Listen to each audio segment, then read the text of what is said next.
Break this morning. Well,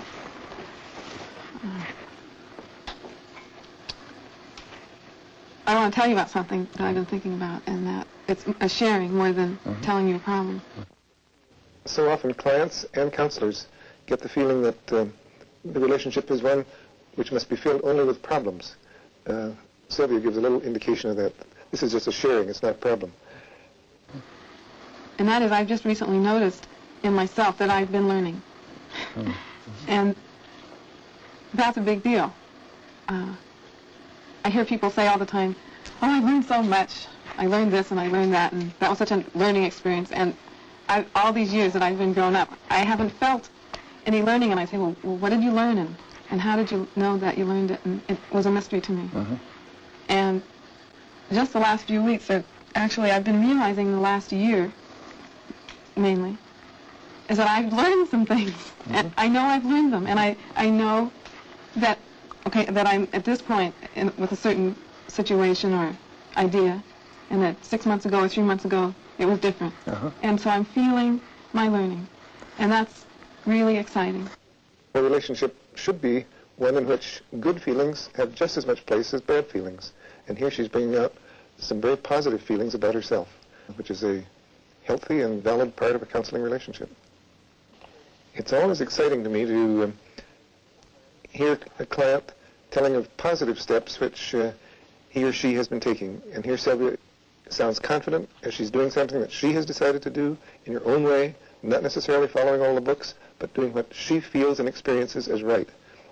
It's the awareness of it that's new, that really to realize, hey, I am different in this respect. I've learned something. I've changed, and I can see the difference and feel the difference.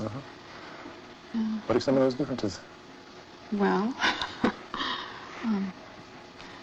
I've made a decision to be more strict with my children and to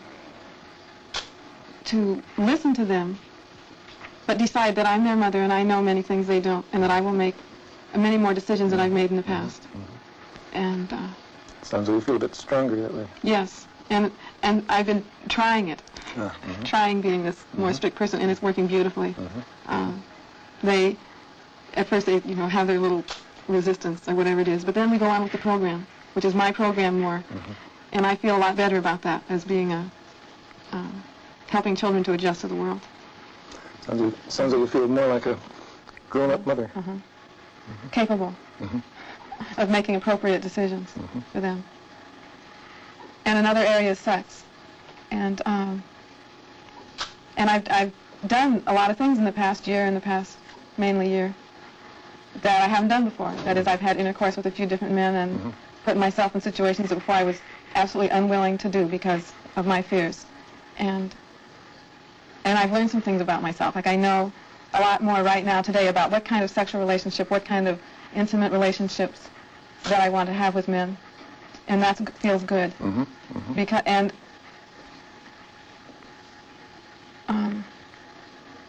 it only came through risking. I mean, it only became through trying things out. There was no amount of therapy or reading or thinking or talking that helped me to learn those things. But it was feeling strong enough within myself that I could take chances. So risking has been the road to learning in that sexual area. And it is with my children, and it is with relating to people in many ways, not just sexually, but other ways too. Sylvia is showing a lot of risking behavior. She's risking a good deal to talk about things like this on film, but what's more important is that she has come to the point in her own life where she realizes that her own experience is the best guide for her.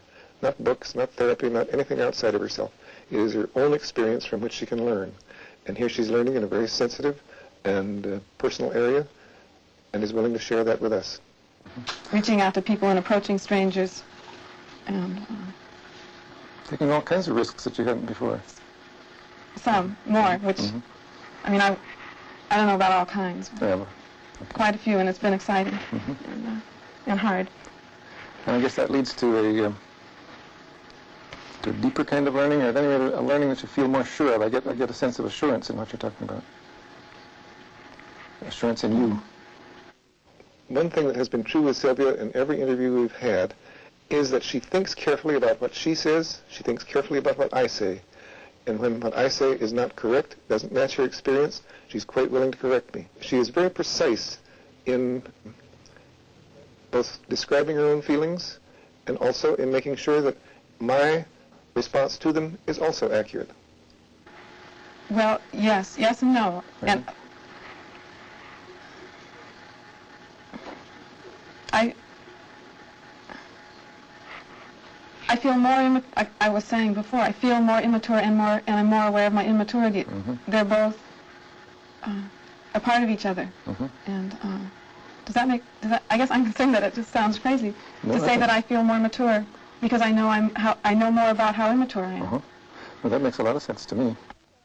I was surprised that what I said made sense to him. I think that I thought that it made sense to me, but that doesn't necessarily mean it would make sense to other people. I mean, it made in my own system of what was that. It felt good that he could understand me, or he knew that it made sense to him too. It's important to Sylvia to make sure that she's accurately understood. Can anyone understand how she can be more mature by being aware of her immaturity? Well, to me, that's quite understandable. But it's clear that she wants to make certain that my understanding extends to that degree. It does. Uh-huh. Because you're more aware of all aspects of yourself, mm-hmm. and it sounds more acceptant of them, too. Yes, I'm mature in certain ways, mm-hmm. and here's some ways I know I'm immature. And I didn't know that before. Mm-hmm. I felt uncomfortable, but I didn't understand it. Mm-hmm.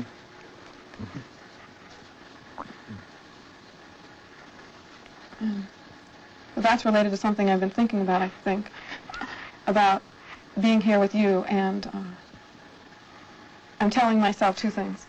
One is, I'm just a dependent personality, Carl Rogers or blah, blah, blah, blah.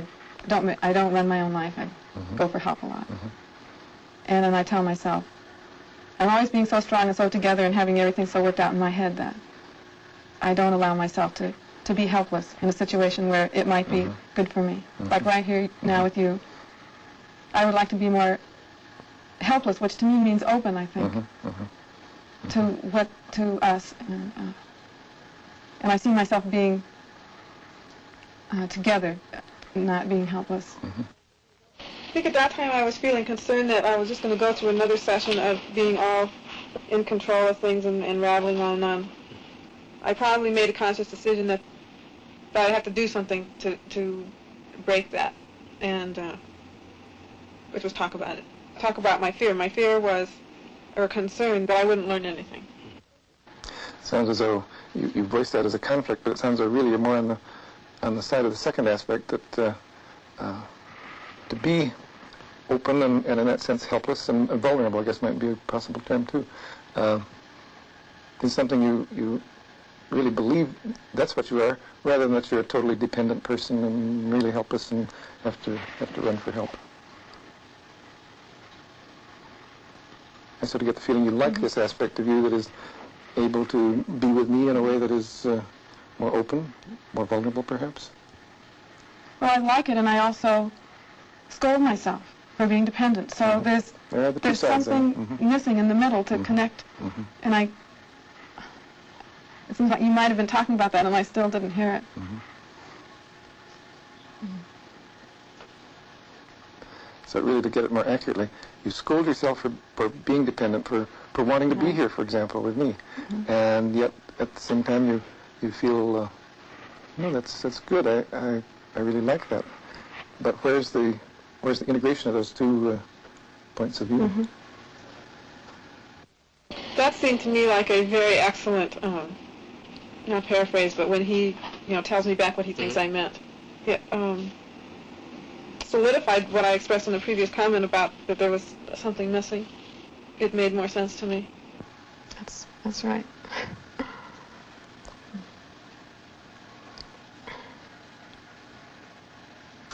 Can I hold your hands again? Sure. Mm-hmm. You feel that old feeling. Okay. When we did the filming in Ashland, we held each other's hands the whole time, and I imagine it occurred to me that it might be good to do that again. I feel good. At that time, I wanted to get away from being in my head so completely the whole time, experiencing. I felt very comfortable during this holding of hands.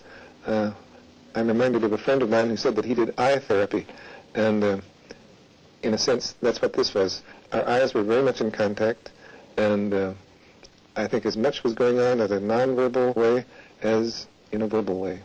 It was a close relationship, and we both experienced it that way.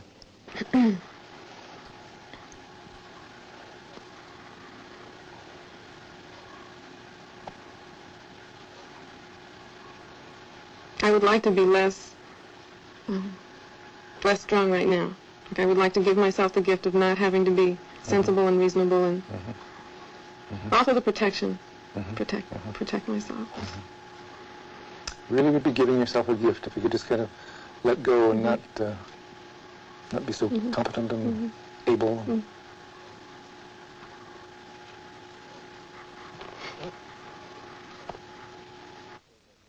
It seems clear that the reason she wants to hold my hands is that she wants to experience something that is very frightening to her, namely to drop her competent, reasonable, strong self and let herself be some of the weakness and vulnerability that she is. And I think it helps to touch you to let go of the shoulds, of my shoulds.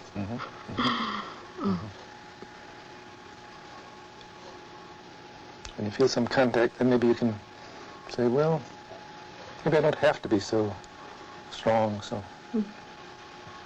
maybe I can just let go more. Yes.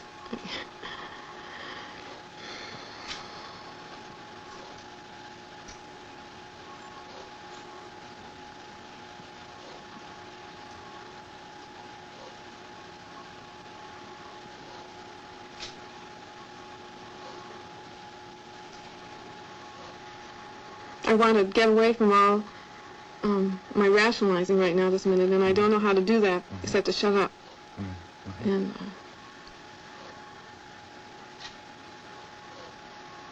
so it's not like I have so much a desire to sit and not talk and look in your eyes as I have a desire to not be the way I am all the time. And I don't know yet what else to do.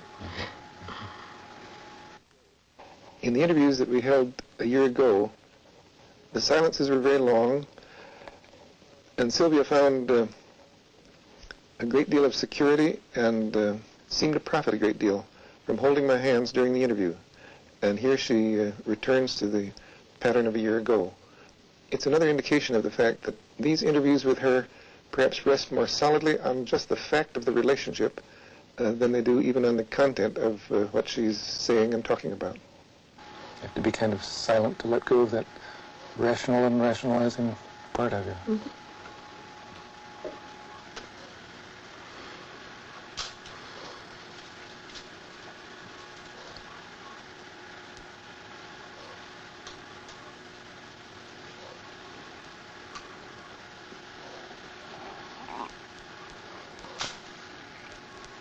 Feels easier to focus on in this position that I'm in now with you. I feel more focused. Are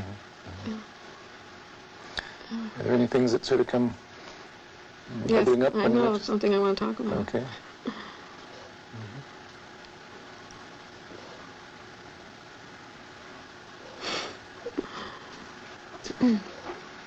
But it's not easy, huh? Well, it's not easy, and I'm enjoying the richness of feeling your hands this way and letting go of some more of the camera business and the film business and the fear about bringing up something that's and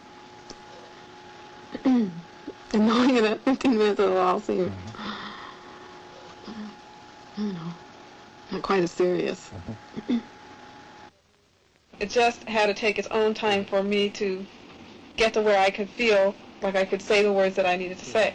It was almost like waiting, and just like, what else is new while I'm waiting, for something that took a natural process that it had to take.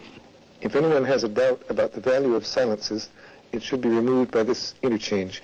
Sylvia is saying, I'm doing more work when I'm silent than I am when I'm talking. His specific comments or the content of his comments is not necessarily helpful as opposed to not helpful. But what it does do that is valuable is that it gives me something to bounce against. It's a stimulation to better focus myself.